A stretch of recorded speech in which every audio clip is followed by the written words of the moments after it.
no Akobeghian no wu. Nase o la o. Nase akewu. Nase o. Eko eya ando bano akewu. Nase.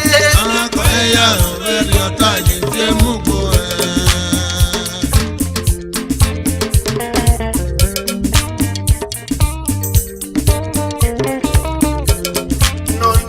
Akobeghian no wu. Nase o la o. Nase akewu.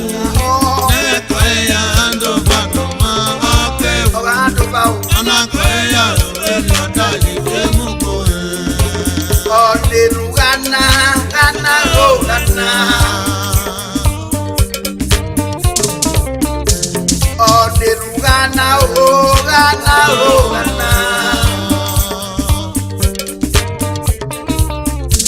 Onerhun Akobeghian no wu. Nase o la o. Nase akewu la o. Eko eya ando bano akewu.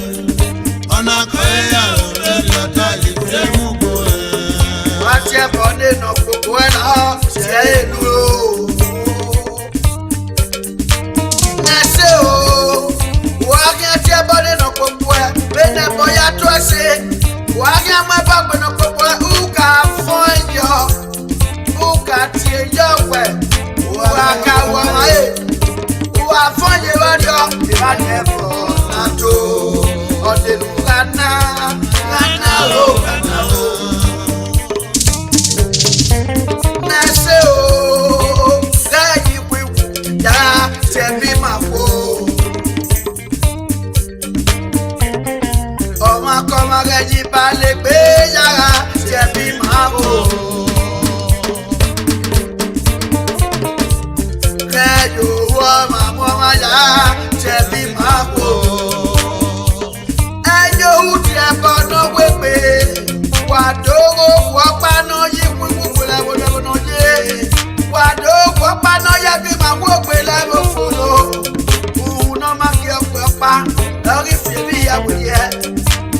O amaro wona. Odeno ọmọ no wina we. Ọmọ no ma ki o wa deno le àwọn ipo ibire. Baba na ambulance su e ko wa ne. Baba na ambulance su e ko wa ne o. Ambulance so asu e ko wa ne. Bori su asu e ko le bugaro. Bori asu mi me awe na doge. Ari bi e kwi moto. Ari no re mi oloyo. Ọmọ no lo wa no ma ge wa de arupo no wa siwe. Ọmọ no wina be no ma ge wa de arupo no wa siwe. Onerhun Ghana o Ghana o.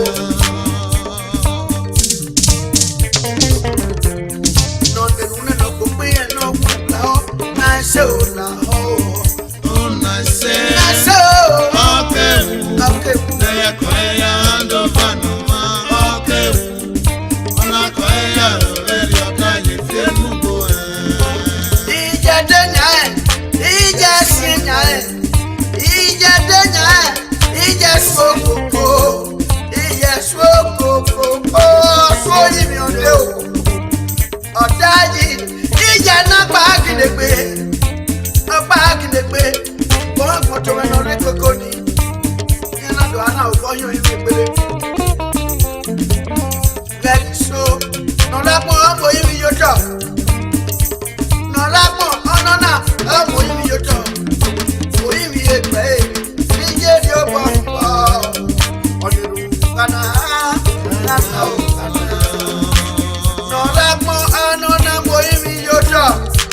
Iya fi ekwela ti ana ya dolo ibi yi. Niga se ta pe okona. Agi tiebo. Owo tu no mu ye mi o. Ọmọ ni e da ila pon. Ọmọ no ni ọba oku. No se bu be gbo mi yan o. Ogbe na fe opele ya. Onerhun Ghana o Ghana. Ebono to e kodo. Na so alo mi. Wona na dia ba bekere ba e bo na de gbe afa na se petrol ye.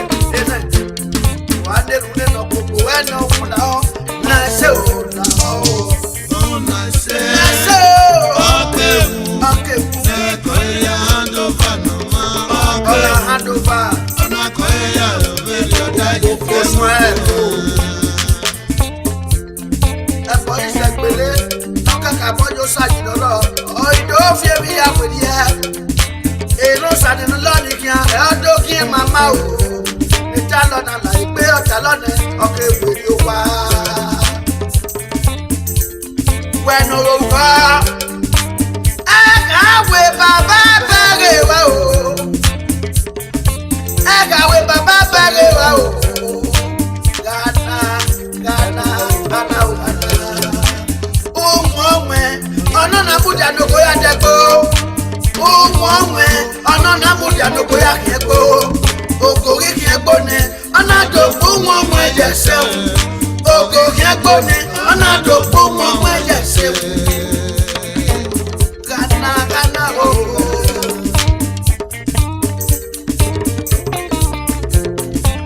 Ono na mudia no go ya kego. Ono na mudia no go ya kego. Ogori kego fo ana do mo jese. Ogori kego ne, ona do mo jese. Baba na o, o pa no fa. Ara mi eposia ono na ma ti o kene yo daki.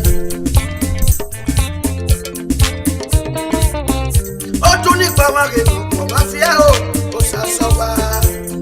O sabia o, abupa mo fi e o. O tún ní pa ma re ni pa ma fi e sa so ba.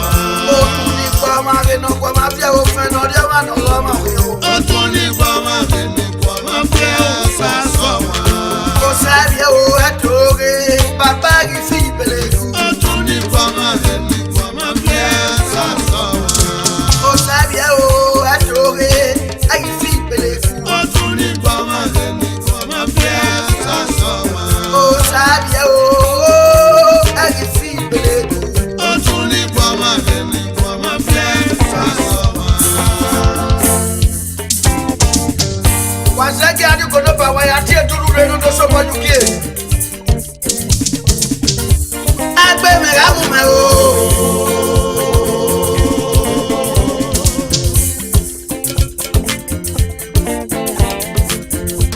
Agbe me o, amu me.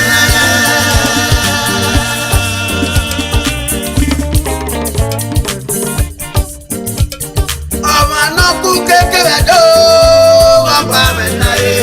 Agbe me o, amu me o. Olúwa mi ò fẹ́ ọ̀gbẹ́ o. Amada o, Elaoji Monday, Elaoji Ìrẹ̀lórí òpèdè báyìí kéde prophet. Ọgbà mi pé Hánẹ́nu wẹ̀yìn ìyàgbẹ́jọ padà kó yàgé wẹ̀yìn náà máa kàn wẹ̀yìn má ṣẹ̀kì ìdàgbà wẹ̀ ọ̀sẹ̀ àgbà kan ló fi ẹ̀. Agbe mẹ́ra mú mi o.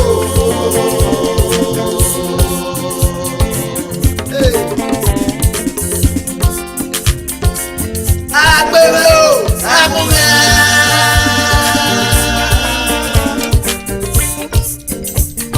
Ọmọ náà yóò sisi fi eléjì lọ, lọ́gbà mi náà yé. Agbe mi o, amu mi.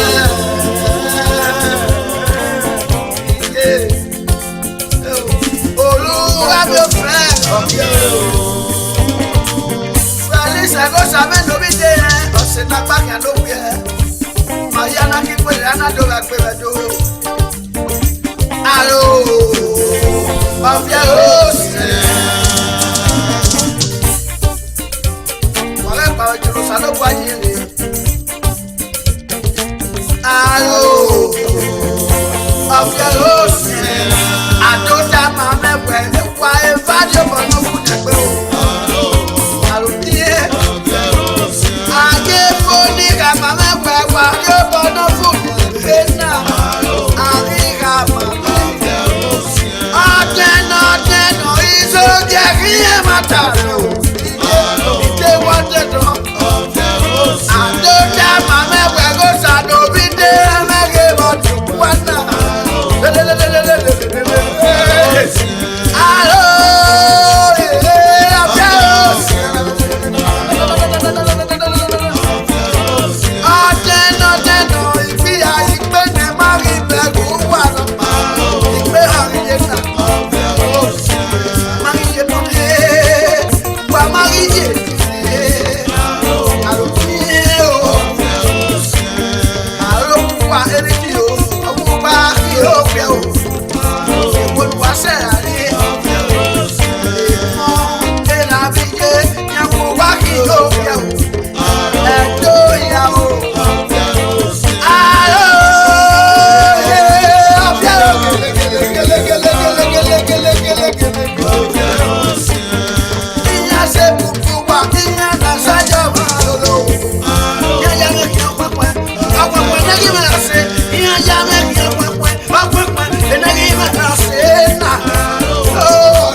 Akobeghian yake no ya wo peso neno dona ya ni ma Akobeghian.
kuwe baba ya ye kwa me o baba o. Afe no suwa e me ya ki enita. Afe na la so be me so ye jo azaro alo. Ye jo azaro fi na ye ki jade wadi. Afe na so be me so ye ki jade yo sabe. Dota mame o se me o. Dota mame de afe na nazaro lo gbe me. Dota mame. Ya de afe na nasika ma ropa. Dota mame. Dota mame de afe na nazaro alo.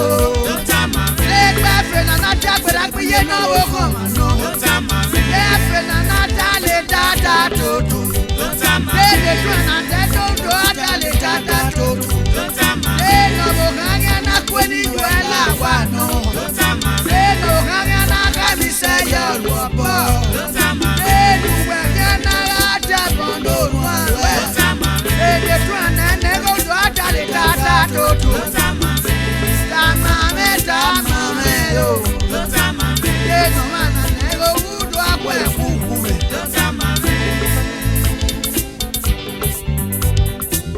Oisa me no kiade o. Oh, mujame o papa wane location. No boy vanita na yala mo. Enene ni taiwa yu wa me no gie ya bolo. Wa obo era nenita. So pe o. Awasuwa bone nuremi ami uwa. Awasuwa bone nuremi ami onye. Ko be mi wala o ma re ja mi amegbe o.